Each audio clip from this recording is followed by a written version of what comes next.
The words high school dropout are often considered synonymous with failure and poverty. Many dropouts struggle to find consistent work or get into prestigious colleges, but this formula doesn't apply to everyone. With enough hard work and determination, some dropouts are able to surpass their peers and build a business empire. Today, we're looking at high school dropouts that became billionaires. Walt Disney is perhaps the most revered animator in the history of the world. His cartoons revolutionized the film industry and made animation a viable commercial pursuit. As a film producer, Disney holds the record for most Academy Awards earned by an individual, having won 22 Oscars from 59 nominations. But many fans are shocked to learn that this Chicago native was a high school dropout. In 1918, while still in high school, Disney began taking night courses at the Academy of Fine Arts in Chicago. Disney dropped out of high school at age 16 to join the Army, but because he was too young to enlist, he joined the Red Cross with a forged birth certificate instead. Disney was sent to France, where he drove an ambulance that was covered from top to bottom with cartoons that eventually became his film characters. Of course, we all know that Disney's characters, like Mickey Mouse and Donald Duck, are now some of the most iconic cartoons in the world, and they have been heavily merchandised as well. When Walt Disney passed away in 1966, he was worth about $1 billion when adjusted for inflation, and the small animation house he founded on October 16, 1923, is now valued at more than $42 billion. Henry Ford, founder of Ford Motors, is generally credited with the proliferation of the automobile on a large scale. Born to an immigrant father and an orphan mother, Ford was extremely poor growing up, but he had a knack for mechanical projects. His father gave him a pocket watch in his early teens. At 15, Ford dismantled and reassembled the timepieces of friends and neighbors dozens of times, gaining a reputation as a watch repairman. Henry Ford dropped out of high school and left the family farm when he was 16 to relocate to Detroit. He became an apprentice in a machine shop and later chief engineer at the Edison Illuminating Company. Ford built his first car in 1896 and would go on to revolutionize the assembly line. After his Model T car became the first ubiquitous automobile in the history of the world, Ford went on to radically alter the realms of industrial production and labor philosophy. His net worth today would be an unbelievable $199 billion. This is an amazing feat considering the Ford Motor Company was founded in 1903 with just $28,000 in capital. But Henry Ford proves it pays to pursue your passion, even if it is initially difficult. Even if you don't know Amancio Ortega by name, there's a very good chance you have seen his merchandise on numerous occasions. He is the founder and former chairman of Inditex Fashion Group, best known for its chain of Zara clothing and accessory shops. The Inditex Fashion Group also owns the chains Zara Home, Massimo Dutti, Bershka, Oysho, Pull & Bear, Stradivarius, and Uterque. Born in 1936, he started delivering shirts at age 12 after dropping out of school because his family needed the money. He learned how to make dressing gowns and lingerie with his first wife, Rosalia Mera, with whom he had 2 children. Thanks to his eye for investment, he is considered a pioneer in fast fashion. Zara's fashions are based on runway attire, but sold at prices the average person can afford. Ortega is now the second wealthiest person in Europe, and the 6th wealthiest overall, with a net worth of over $73 billion. Ortega is notoriously private and refuses interviews with journalists. But one thing is clear, a high school education was not necessary for him to create the largest textile empire in the world. Kerkorian had a difficult childhood, but this didn't impede his rapid path to success as an adult. Kerkorian was born into poverty in 1917. His father was a fruit merchant who had immigrated to the United States from Armenia. Kerkorian dropped out of school after 8th grade, but eventually made millions in the airline industry, putting him on the path to becoming a billionaire. He bought and sold MGM Studios 3 times, and he counted Cary Grant and Frank Sinatra among his good friends. By the time he died, at 98 in 2015, he owned many of the major hotels and casinos in Las Vegas. No business held his interest as much as gaming, according to close friends. Kerkorian owned, operated, and sold a handful of historic Strip resorts, playing a paramount role in shaping the landscape of the Strip in Las Vegas. Publications and historians called Kerkorian one of the central figures in helping Las Vegas grow into one of the world's premier tourist destinations. He was an 8th grade dropout who traded his way to a $15 billion fortune and for a time became the richest person in Los Angeles.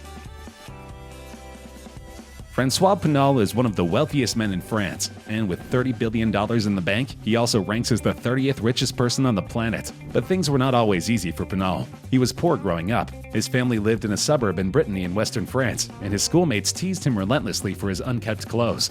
After quitting his high school in 1947, he joined his family's business, timber trading. In the 1970s, when he already had the necessary business acumen, he started buying smaller firms and transforming them into a giant enterprise. His strategy was taking over smaller enterprises and turning them into mega brands, which helped him to establish a sprawling business empire. His holding company, Artemis SA, owns, among others, Converse Shoes, Samsonite Luggage, Chateau Latour, the Vail Ski Resort in Colorado, and Christie's Auction House. Artemis also owns Executive Life Insurance Company. He's also one of the biggest names in fine art collection, with an art house worth in excess of $500 million. On the magazine Art Review's 2006 list of most powerful people in modern art, he was ranked in first place. After the Notre Dame de Paris fire of April 15, 2019, he pledged 100 million euros as a donation to the reconstruction works and repairs of the cathedral.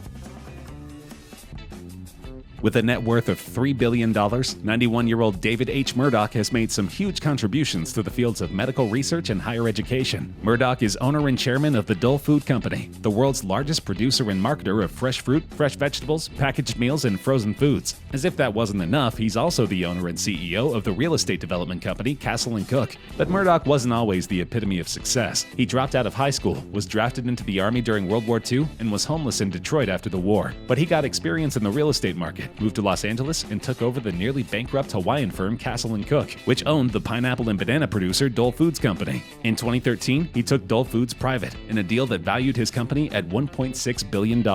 Now, Murdoch is determined to fund medical research that will help improve the quality of life for people all over the world.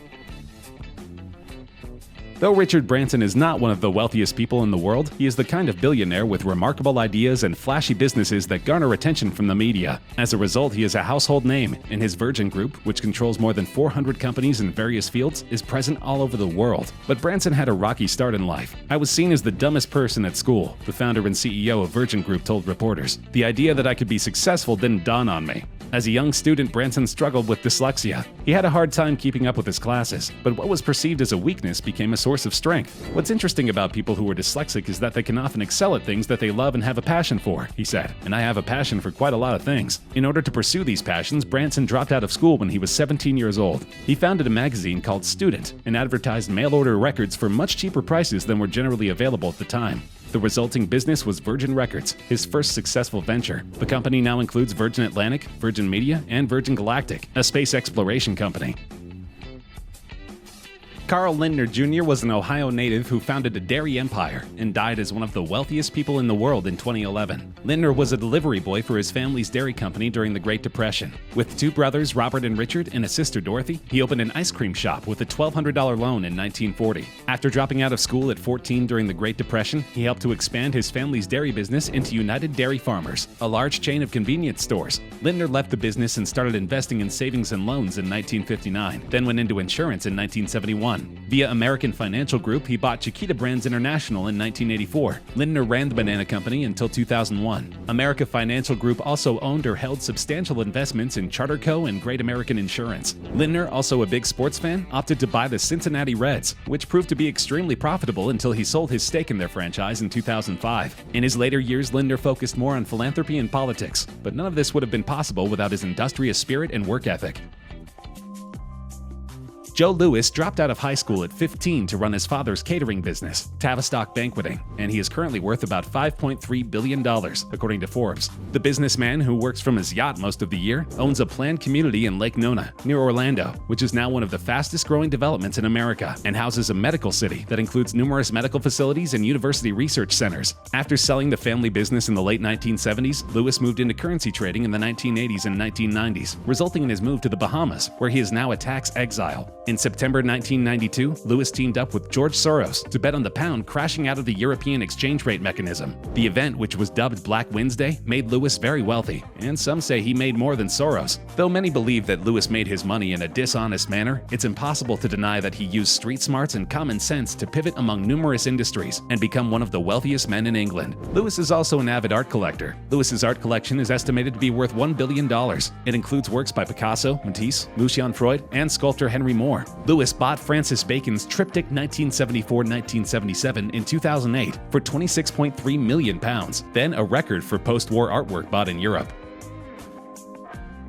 John Rockefeller was born in upstate New York in 1839. His mother, Eliza Davison Rockefeller, was very religious and very disciplined. She taught John to work, to save, and to give to charities. By the age of 12, he had saved over $50 from working for neighbors and raising some turkeys for his mother. At the urging of his mother, he loaned a local farmer $50 at 7% interest payable in 1 year. When the farmer paid him back with interest the next year, Rockefeller was impressed and decided to follow his first dollar. Rockefeller, who barely attended formal school at all in his formative years, left to pursue a career in business when he was only 16 years old. In 1870, Rockefeller founded Standard Oil Company, which eventually became a domineering monopoly in the oil industry. Rockefeller's leadership in Standard Oil brought him great wealth, as well as controversy, because many opposed Rockefeller's business practices. His adjusted net worth was $409 billion, meaning that he was one of the wealthiest people in history, and many times richer than anyone living today.